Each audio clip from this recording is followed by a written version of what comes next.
ನಮಸ್ತೆ ವೀಕ್ಷಕರೇ, ಇಂದು ನಾವು ವಿಲ್ ಪವರ್ ಇಚ್ಛಾಶಕ್ತಿ ಬಗ್ಗೆ ಕೇಳೋಣ. ವಿಲ್ ಪವರ್, ಇಚ್ಛಾಶಕ್ತಿ ಮತ್ತು ನಿರ್ಣಯ ಇವು ನಿಮ್ಮನ್ನು ಎತ್ತರದ ಸ್ಥಳಗಳಿಗೆ ಕರೆದೊಯ್ಯುತ್ತದೆ. ಅವುಗಳನ್ನು ಈಡೇರಿಸಿಕೊಳ್ಳಲು ದಿನರಾತ್ರಿ ತುಂಬ ಕಠಿಣ ಪರಿಶ್ರಮ ಹಾಕುತ್ತೇವೆ. ಆ ಕನಸುಗಳಲ್ಲಿ ಕೆಲವನ್ನು ಈಡೇರಿಸಿಕೊಳ್ಳುತ್ತೇವೆ ಮತ್ತು ಕೆಲವು ಕನಸುಗಳು ಹಾಗೆ ಉಳಿಯುತ್ತವೆ. ಹಾಗಾದರೆ ಜಗತ್ತಿನಲ್ಲಿ ಕೆಲವು ಜನರು ತಾವು ಕಂಡ ಎಲ್ಲ ಕನಸುಗಳನ್ನು ಹೇಗೆ ಈಡೇರಿಸಿಕೊಳ್ಳುತ್ತಾರೆ? ಅವರು ಎಂಥ ಕನಸುಗಳನ್ನು ಈಡೇರಿಸಿಕೊಳ್ಳುತ್ತಾರೆಂದರೆ ಅವುಗಳನ್ನು ಬೇರೆಯವರು ಆ ಕನಸುಗಳನ್ನು ಕಾಣಲಿಕ್ಕೂ ಕೂಡ ಹೆದರುತ್ತಾರೆ. ಬೇರೆಯವರು ಅವರ ಕನಸುಗಳನ್ನು ಕೇವಲ ನೋಡಿ ಅಂಜುವುದಲ್ಲದೆ ಆಶ್ಚರ್ಯಚಕಿತವೂ ಆಗುತ್ತಾರೆ. ಅವರು ಹೇಗೆ ಅಂಥ ದೊಡ್ಡ ಕನಸುಗಳನ್ನು ಕಂಡರು ಅಂತ.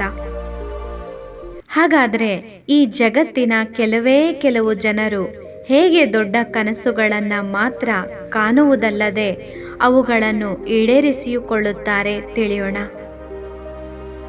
ಅವರ ಈ ದೊಡ್ಡ ಕನಸುಗಳ ಹಿಂದಿನ ಸೀಕ್ರೆಟ್ ಅವರ ವಿಲ್ ಪವರ್, ಅಂದರೆ ಅವರ ಮನೋಬಲ. ಅವರ ಮನೋಬಲ ಎಷ್ಟು ದೊಡ್ಡದಾಗಿರುತ್ತೆ ಎಂದರೆ ಅವರು ಎಂದೂ ತಮ್ಮ ಕನಸುಗಳನ್ನು ಬಿಡಲು ಯೋಚಿಸುವುದಿಲ್ಲ. ತಮ್ಮ ವಿಲ್ ಪವರ್ ಮೂಲಕ ತಮ್ಮೆಲ್ಲ ಕನಸುಗಳನ್ನು ಈಡೇರಿಸಿಕೊಳ್ಳುತ್ತಾರೆ. ಎಲ್ಲರೂ ಹೇಳುತ್ತಾರೆ, where there is a will there is a way. ಹೌದು ಸ್ನೇಹಿತರೆ, ಎಲ್ಲಿ ವಿಲ್ ಪವರ್ ಇರುತ್ತೋ ಅಲ್ಲಿ ಸಕ್ಸಸ್ ಇದ್ದೇ ಇರುತ್ತೆ. ವಿಲ್ ಪವರ್ ನಾವು ನಮ್ಮ ಸಕ್ಸಸ್ ಅನ್ನು ಪಡೆಯಲು ಸಹಾಯ ಮಾಡುತ್ತದೆ. ವಿಲ್ ಪವರ್ನಿಂದಲೇ ಜಗತ್ತಿನ ಪ್ರತಿಯೊಬ್ಬ ವ್ಯಕ್ತಿಯು ಯಾವಾಗಲೂ ಉತ್ಸಾಹಿಯಾಗಿ, ಮೋಟಿವೇಟೆಡ್ ಆಗಿ ಇರುತ್ತಾರೆ. ತನ್ನ ಸಕ್ಸಸ್ ಪಡೆಯಲು ಅವನು ಎಲ್ಲ ಪ್ರಯತ್ನಗಳನ್ನು ಮಾಡುತ್ತಾನೆ. ಹಾಗಾದರೆ ಪ್ರತಿಯೊಬ್ಬರು ತನ್ನ ವಿಲ್ ಪವರ್ ಮೂಲಕ ಸಕ್ಸಸ್ ಪಡೆಯಲು ಪ್ರಯತ್ನಿಸುವಾಗಲೂ ಏಕೆ ಸಕ್ಸಸ್ ಅನ್ನು ಪಡೆಯುವುದಿಲ್ಲ? ನಾವು ನೋಡಿದರೆ ಈ ಜಗತ್ತಿನಲ್ಲಿಯೂ ಕೆಲವು ಜನರು ತಮ್ಮ ಫೀಲ್ಡಲ್ಲಿ ಹೆಚ್ಚಿನದನ್ನು ಸಾಧಿಸಿದ್ದಾರೆ. ಅದೇ ಈ ಜಗತ್ತಿನಲ್ಲಿ ಸಾಮಾನ್ಯ ಜನರನ್ನು ನಾವು ನೋಡಿದರೆ ಅವರು ತಮ್ಮ ಫೀಲ್ಡಲ್ಲಿ ಸಕ್ಸಸ್ ಪಡೆಯಲು ತುಂಬ ಪರಿಶ್ರಮ ಪಟ್ಟಿದ್ದಾರೆ, ಆದರೆ ಅವರು ಹೆಚ್ಚಿನದನ್ನು ಸಾಧಿಸಿಲ್ಲ. ಇದರಿಂದ ಒಂದು ಪ್ರಶ್ನೆ ಏಳುವುದೇನೆಂದರೆ, ಕೇವಲ ಸಕ್ಸಸ್ಫುಲ್ ಜನರಲ್ಲಿ ಮಾತ್ರ ವಿಲ್ ಪವರ್ ಹೆಚ್ಚಿರುತ್ತದೆಯೇ? ಇಲ್ಲ, ಸಕ್ಸಸ್ಫುಲ್ ವ್ಯಕ್ತಿಗಳಲ್ಲಿ ಮತ್ತು ಸಾಮಾನ್ಯ ಜನರಲ್ಲಿ ಒಂದೇ ರೀತಿಯ ವಿಲ್ ಪವರ್ ಇರುತ್ತದೆ. ಆದರೆ ಸಕ್ಸಸ್ಫುಲ್ ಜನರು ತಮ್ಮ ವಿಲ್ ಪವರನ್ನು ಡಿಫರೆಂಟ್ ಆಗಿ ಉಪಯೋಗಿಸಿಕೊಳ್ಳುವುದರಿಂದ ಅವರು ಹೆಚ್ಚು ಸಕ್ಸಸ್ ಪಡೆಯುತ್ತಾರೆ. ಅವರು ಹೇಗೆ ಡಿಫರೆಂಟ್ ಆಗಿ ವಿಲ್ ಪವರನ್ನು ಉಪಯೋಗಿಸಿಕೊಂಡರು? ಫ್ರೆಂಡ್ಸ್, ಈಗ ನಾನು ನಿಮಗೆ ಹೇಳುತ್ತೇನೆ ಅವರು ಹೇಗೆ ವಿಲ್ ಪವರನ್ನು ಡಿಫರೆಂಟ್ ಆಗಿ ಉಪಯೋಗಿಸಿಕೊಂಡರು ಎಂದು.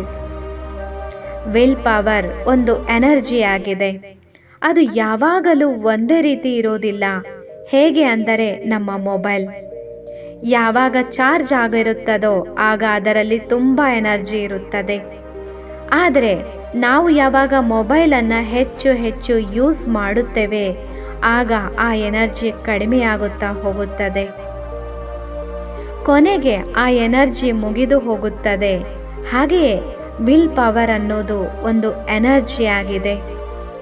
ಅದನ್ನು ಉಪಯೋಗಿಸುವುದರಿಂದ ಅದು ಕಡಿಮೆಯಾಗುತ್ತಾ ಹೋಗುತ್ತದೆ. ಹಾಗಾದರೆ ಒಂದು ಕ್ವಶನ್ ಬರುತ್ತೆ, ನಾವು ಅದನ್ನು ಹೇಗೆ ಯೂಸ್ ಮಾಡಿಕೊಳ್ಳುತ್ತೇವೆ ಅಂತ. ಮೇಲೆ ಹೇಳಿದಂತೆ ಸಕ್ಸಸ್ಫುಲ್ ವ್ಯಕ್ತಿಗಳು ತಮ್ಮ ವಿಲ್ ಪವರನ್ನು ಒಂದು ಸರಿಯಾದ ಡೈರೆಕ್ಷನ್ನಲ್ಲಿ ಉಪಯೋಗಿಸಿಕೊಂಡರು. ಅವರು ತಮ್ಮ ಸಕ್ಸಸ್ಗೆ ಸಂಬಂಧಪಡದಂತಹ ಯಾವುದೇ ಜಾಗದಲ್ಲಿ ತಮ್ಮ ವಿಲ್ ಪವರನ್ನು ಉಪಯೋಗಿಸಿಕೊಳ್ಳಲಿಲ್ಲ. ಅದೇ ಸಾಮಾನ್ಯ ವ್ಯಕ್ತಿಗಳು ತಮ್ಮ ವಿಲ್ ಪವರನ್ನು ತಮಗೆ ಮನ ಬಂದಂತೆ ಎಲ್ಲಿ ಬೇಕಾದಲ್ಲಿ ಉಪಯೋಗಿಸಿಕೊಂಡರು. ಅವರು ತಮ್ಮ ವಿಲ್ ಪವರನ್ನು ಒಂದು ಸರಿಯಾದ ಡೈರೆಕ್ಷನ್ನಲ್ಲಿ ಎಂದೂ ಉಪಯೋಗಿಸಿಕೊಳ್ಳಲೇ ಇಲ್ಲ. ಹೀಗಾಗಿ ನಾವು ನಮ್ಮ ವಿಲ್ ಪವರನ್ನು ಎಲ್ಲಿ ಬೇಕೋ ಅಲ್ಲಿ ಮಾತ್ರ ಉಪಯೋಗಿಸಿಕೊಳ್ಳಬೇಕು. ಪ್ರತಿದಿನವೂ ನಾವು ಏನನ್ನು ಇಷ್ಟಪಡುತ್ತೇವೆಯೋ ಅದನ್ನು ಮೊದಲು ಮಾಡಬೇಕು. ಯಾವುದು ನಮ್ಮ ಜೀವನವನ್ನು ಬದಲಾಯಿಸುತ್ತದೆಯೋ ಅದರ ಮೇಲೆ ಹೆಚ್ಚು ಫೋಕಸ್ ಮಾಡಬೇಕು.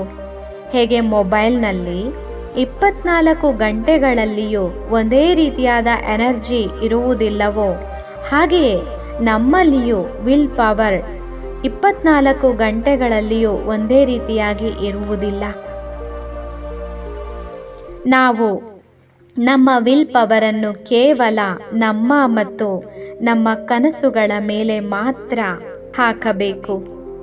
ಎಲ್ಲಿ ವಿಲ್ ಪವರ್ನ ಅಗತ್ಯತೆ ಇರುವುದಿಲ್ಲವೋ ಅಲ್ಲಿ ಕೇವಲ ಹೆಚ್ಚು ಶಕ್ತಿ ಹಾಕದೆ ನಾರ್ಮಲ್ ಆಗಿ ಕೆಲಸ ಮಾಡಬೇಕು. ಓಕೆ ಸ್ನೇಹಿತರೆ, ಈ ಒಂದು ವಿಡಿಯೋವನ್ನು ನೋಡಿದ ಮೇಲೆ ತಾವೆಲ್ಲರೂ ಕೂಡ ತಮ್ಮ ಇಚ್ಛಾಶಕ್ತಿಯನ್ನು ಸರಿಯಾಗಿ ಬಳಸಿಕೊಳ್ಳುತ್ತೀರಾ ಎಂದು ಶುಭ ಭಾವನೆಯನ್ನು ಇಡುತ್ತೇನೆ. ಈ ವಿಡಿಯೋ ನೋಡಿದ್ದಕ್ಕೆ ತಮಗೆಲ್ಲರಿಗೂ ಕೂಡ ಧನ್ಯವಾದಗಳು. ನಮಸ್ತೆ.